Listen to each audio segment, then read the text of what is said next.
पूर्व नेता प्रतिपक्ष प्रीतम सिंह ने किया धरना प्रदर्शन। प्रदेश की शिक्षा और स्वास्थ्य व्यवस्था पर उठाए सवाल। सरकार और प्रशासन पर तानाशाही का लगाया आरोप। देहरादून के जौनसर बावर की पहली फीचर फिल्म हुई रिलीज। सेंट्रियो मॉल में मेरे गांव की बात फिल्म हुई रिलीज। फिल्म देखने बड़ी संख्या में उमड़े दर्शक। नैनीताल में फिट इंडिया वीक के अंतर्गत कार्यक्रम। डीएसपी कॉलेज में खेल गतिविधियां आयोजित। फिटनेस को बढ़ावा देना कार्यक्रम का उद्देश्य। राष्ट्रीय खेलों की तैयारियों को लेकर डीएम नितिन सिंह भदौरिया ने की बैठक। 28 जनवरी से 14 फरवरी तक होगा आयोजन। अधिकारियों को दिया आवश्यक दिशा निर्देश। और काशीपुर में अवैध कॉलोनियों पर जिला विकास प्राधिकरण की नजर। उपाध्यक्ष जयकिशन ने अपनाया नया रूप। प्रत्येक बृहस्पतिवार को पुराने मामलों को लेकर करेंगे फील्ड विजिट।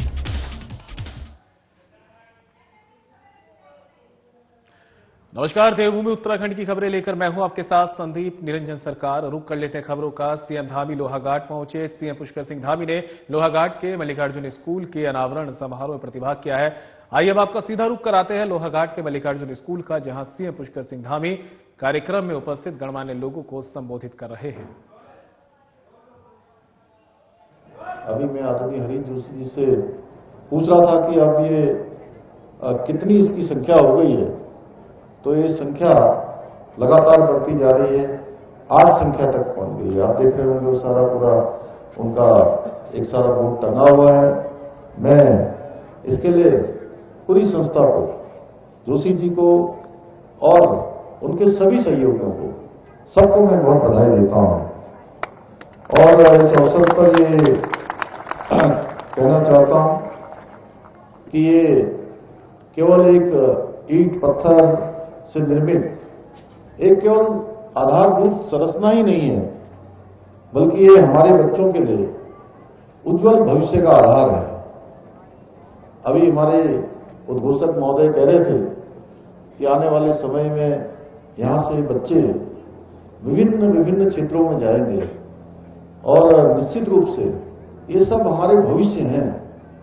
और इसमें से कोई डॉक्टर बनेगा, कोई इंजीनियर बनेगा, कोई वैज्ञानिक बनेगा, कोई बड़ा पत्रकार बनेगा, अनेक क्षेत्रों को, कोई प्रशासनिक सेवा में जाएगा। और जिन क्षेत्रों में भी ये जाएंगे उन क्षेत्रों को नेतृत्व देने का काम करेंगे और निश्चित रूप से इनके व्यक्तित्व के निर्माण में, इनके पूरे संस्कारों में मल्लिकार्जुन विश्वविद्यालय के द्वारा जो संस्कार उनमें रोपित किए जाएंगे वो उनके संपूर्ण जीवन भर काम आएंगे। क्योंकि हम सभी जानते हैं हमारे जो पहला संस्कार है, पहली शिक्षा है, वो देने का काम माता पिता करते हैं।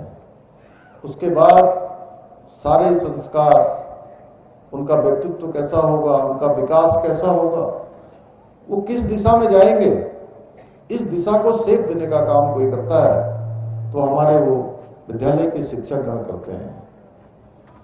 आज मल्लिकार्जुन स्कूल जैसे शिक्षण संस्थान बच्चों के व्यक्तित्व निर्माण की दिशा में बहुत अतुलनीय योगदान दे रहे हैं। इसलिए मैं समस्त विद्यालय परिवार को साधुवाद देता हूं। भाइयों बहनों, शिक्षा व्यवस्था किसी भी समाज के लिए बहुत ही महत्वपूर्ण एक स्तंभ है, एक आधार स्तंभ है। और आज बच्चों को शिक्षा प्रदान करने के साथ साथ उनके संपूर्ण व्यक्तित्व का विकास करना भी अत्यंत महत्वपूर्ण है। मुझे जानकर प्रसन्नता हो रही है कि मल्लिकार्जुन स्कूल में बच्चों को एस्ट्रो रोबोटिक्स जैसे आधुनिक विषयों की जानकारी देने के साथ ही विदेशी भाषाओं का ज्ञान भी दिया जा रहा है। इसके साथ ही स्कूल में हिंदी, संस्कृत। फिलहाल रुकेंगे ब्रेक के लिए, कहीं मत जाइएगा, जल्द होंगे हासिल।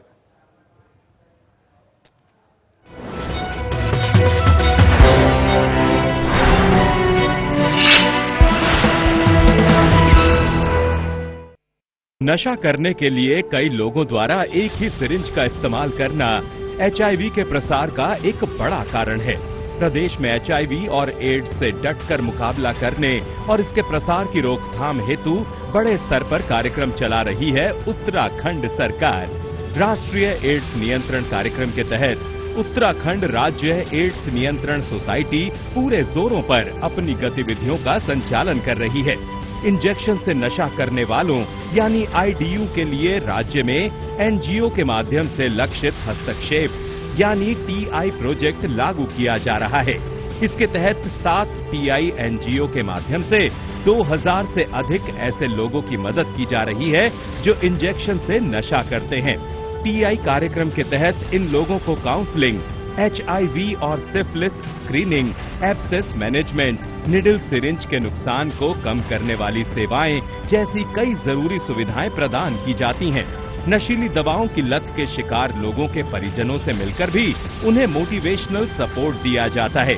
निडल सिरिंज एक्सचेंज प्रोग्राम यानी NSEP के तहत NGO कर्मी नशीली दवाओं के इंजेक्शन लगाने वालों को नई सुई और सिरिंज मुहैया कराते हैं और पुरानी व इस्तेमाल की गई सुई और सिरिंज एकत्र करते हैं।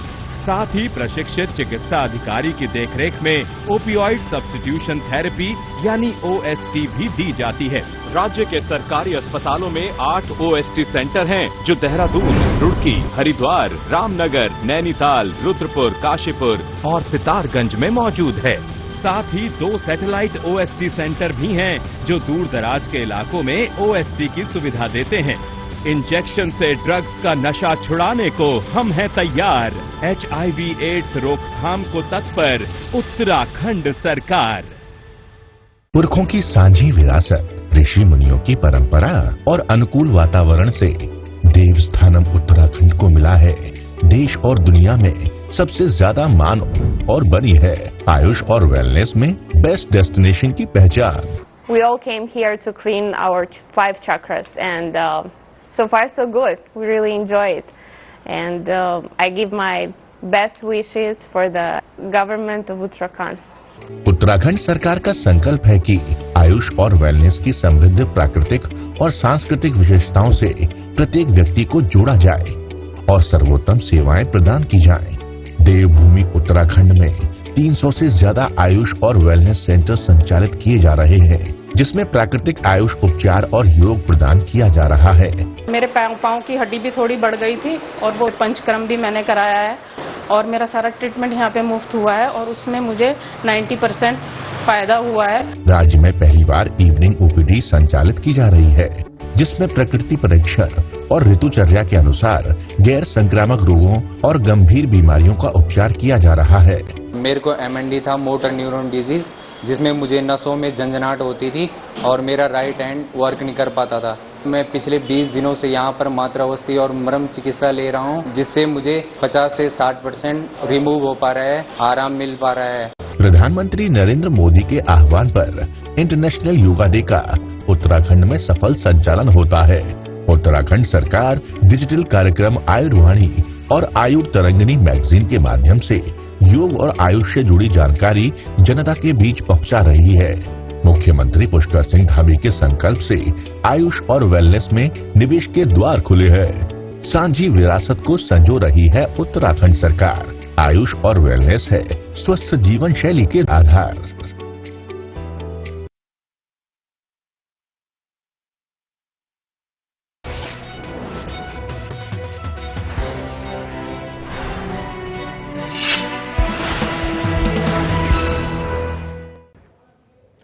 ब्रेक के बाद आप सभी का एक बार फिर से स्वागत है। बड़ी खबर का रुख कर लेते हैं। देहरादून से सामने आ रही है जौनसार बावर की पहली फीचर फिल्म रिलीज हुई है।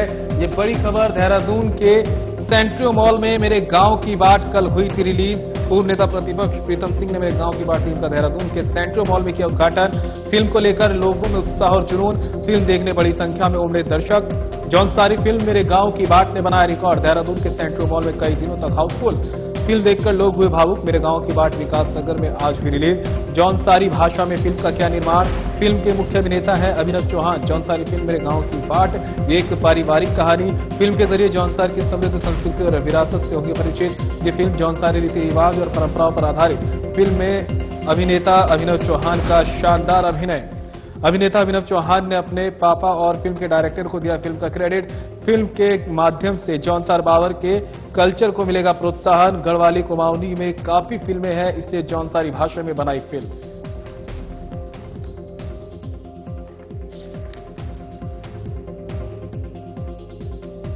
जौनसार ये पहली फिल्म है, ये पहली फिल्म जरूर है, लेकिन इस फिल्म के माध्यम से पलायन की पीड़ा को उजागर किया गया।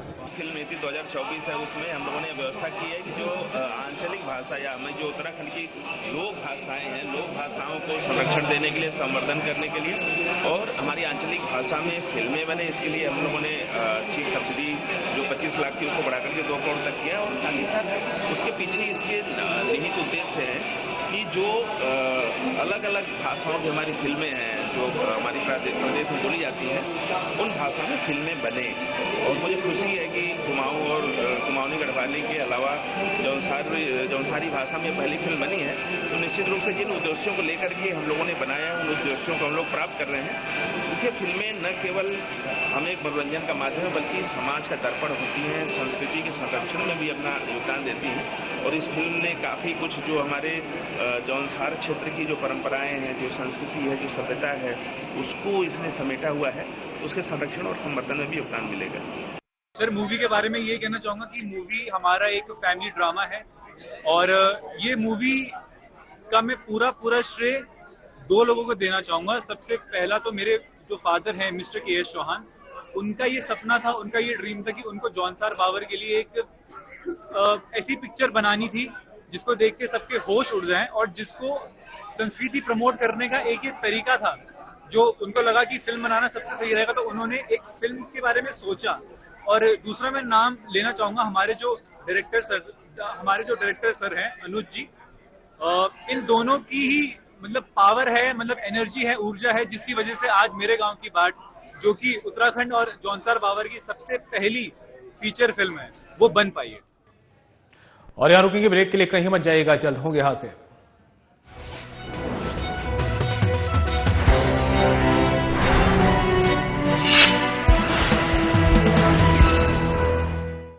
प्रदेश के निवासी जिन खाद्य पदार्थों और दवाइयों का सेवन करते हैं, उनकी गुणवत्ता सुनिश्चित करने की जिम्मेदारी है उत्तराखंड सरकार के food safety and drug administration के मजबूत कंधों पर।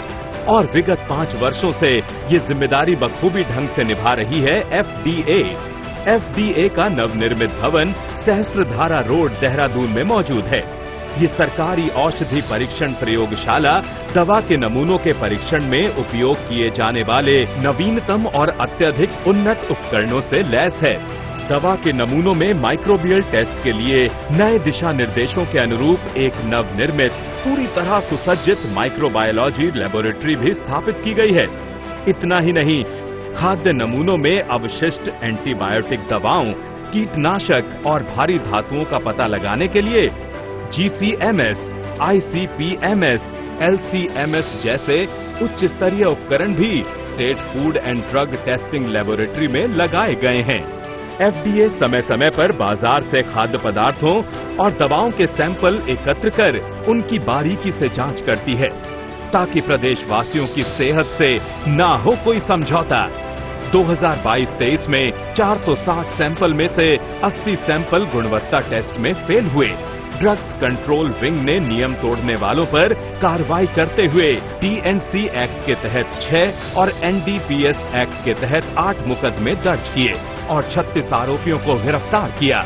इसी तरह फूड सेफ्टी विंग ने वर्ष 2023-24 में 355 मुकदमे दर्ज किए, जिनमें से 345 मामलों के फैसले आ चुके हैं। इनमें से 332 मामलों में जुर्माने लगाए गए, जिनकी कुल राशि 1,04,23,000 है। FDA उत्तराखंड, आपके स्वास्थ्य के सच्चे प्रहरी। उत्तराखंड में बागवानी से सशक्त हो रहे हैं किसान, बन रही है उन्नत प्रदेश की विशिष्ट पहचान। मुख्यमंत्री पुष्कर सिंह धामी के संकल्प से किसानों की आय में जबरदस्त मुनाफा, फल और सब्जियों में पौष्टिकता, विकास के अंत्योदय सफर की कहानी लिख रही है। मुख्यमंत्री एकीकृत बागवानी विकास योजना के तहत किसानों को समृद्ध बनाने के लिए कोल्ड स्टोरेज पर 50% सब्सिडी अथवा 7,50,000 रुपए तक और रेफ्रिजरेटर वैन पर 50% सब्सिडी अथवा 13 लाख रुपए तक दिए जा रहे हैं। साथ ही फल, सब्जियां, पुष्प और मसालों के पौधे और बीज 50% सब्सिडी पर किसानों को प्रदान किए जा रहे हैं। मुख्यमंत्री एकीकृत बागवानी योजना के तहत हमें सब्जी और बीज उपलब्ध कराए जाते हैं, जिसमें कि हमें समय समय पर उद्यान विभाग के द्वारा विभिन्न प्रकार के कीटनाशक दवाइयां भी उपलब्ध कराई जाती हैं और महिलाओं का एक आजीविका को लेकर एक नया ही उत्साह उत्पन्न हुआ है। मुख्यमंत्री संरक्षित उद्यान विकास योजना में पॉली हाउस के अंदर सब्जी या पुष्प का उत्पादन करने पर किसानों को 80% तक सब्सिडी प्रदान की जा रही है। बाजार हस्तक्षेप योजना के तहत सी ग्रेड सेब और अन्य फलों को समर्थन मूल्य पर खरीदने के लिए व्यवस्था की गई है। फसल बीमा योजना के तहत फलों और मौसमी सब्जियों का बीमा कराया जाता है और सरकार किसानों को प्रीमियम की कई गुना धनराशि प्रदान कर रही है। हमने आम की फसल का बीमा करवाया था, जिसका 8 गुना प्रीमियम हमें सीधा डीबीटी के माध्यम से हमारे अकाउंट में प्राप्त हुआ। मैं धन्यवाद अदा करना चाहूंगा उत्तराखंड सरकार, मुख्यमंत्री श्रीमान पुष्कर सिंह धामी जी का। बागवानी योजनाओं से खुल रहे हैं समृद्धि के द्वार, किसानों को मजबूत बना रही है उत्तराखंड सरकार।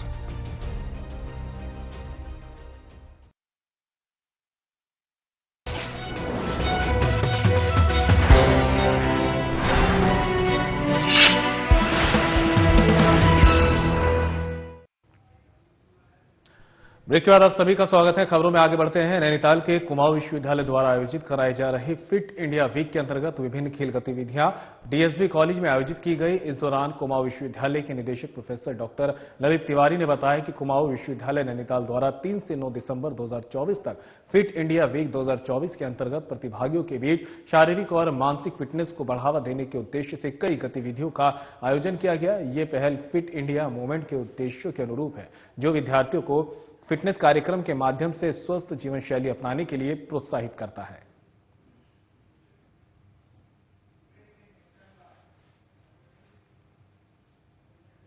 और यार रुकेंगे ब्रेक के लिए, कहीं मत जाइएगा, जल्द होंगे हाजिर।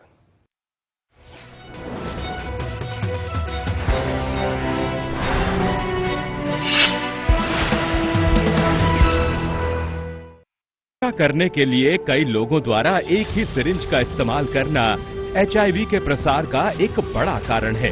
प्रदेश में एचआईवी और एड्स से डटकर मुकाबला करने और इसके प्रसार की रोकथाम हेतु बड़े स्तर पर कार्यक्रम चला रही है उत्तराखंड सरकार।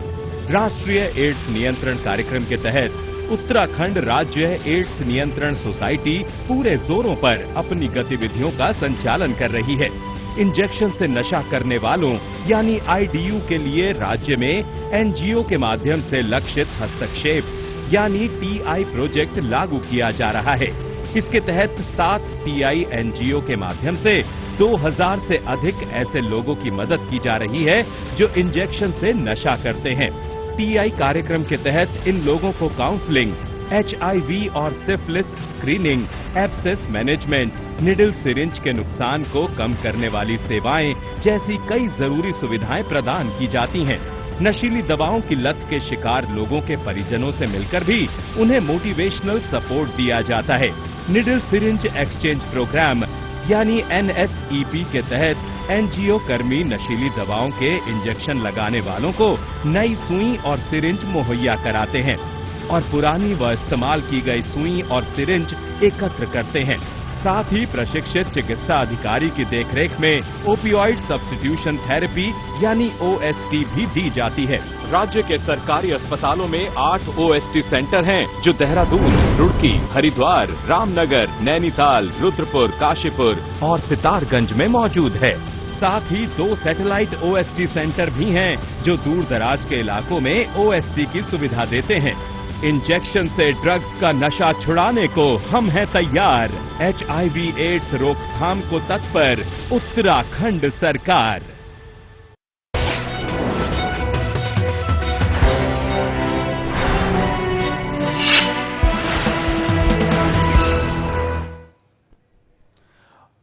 ब्रेक के बाद आप सभी का एक बार फिर से स्वागत है। बड़ी खबर का रुख कर लेते हैं। देहरादून से सामने आ रही है पूर्व नेता प्रतिपक्ष प्रीतम सिंह का धरना प्रदर्शन। ये बड़ी खबर आप तक पहुंचा रहे हैं। प्रदेश की शिक्षा और स्वास्थ्य व्यवस्था पर उठाए सवाल। शिक्षा और स्वास्थ्य मंत्री के आवास के बाहर दिया धरना। पुलिस बल ने प्रदर्शनकारियों को पुलिस लाइन धकेला। प्रीतम सिंह ने सरकार और प्रशासन पर तानाशाही का लगाया आरोप। प्रदेश में शिक्षा और स्वास्थ्य व्यवस्था चौपटे कहना है प्रीतम सिंह का। मंत्रियों को अपनी जनविरोधी कार्यशैली में लाना होगा बदलाव। कांग्रेस पार्टी सड़क से लेकर सदन तक करेगी विरोध।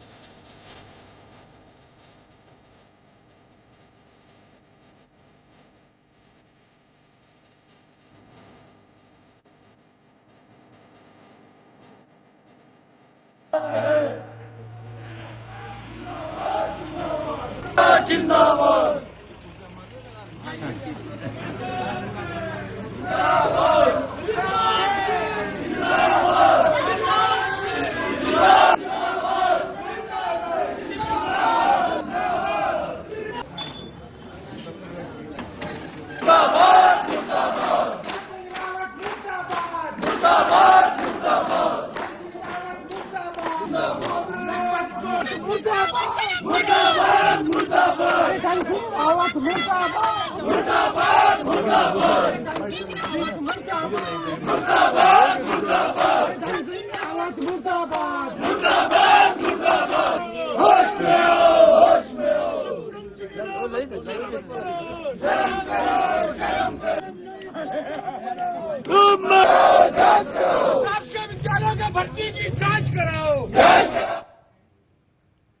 और इसी खबर पर आगे भी बने रहेंगे, लेकिन उससे पहले वक्त तो चला एक छोटे से ब्रेक का।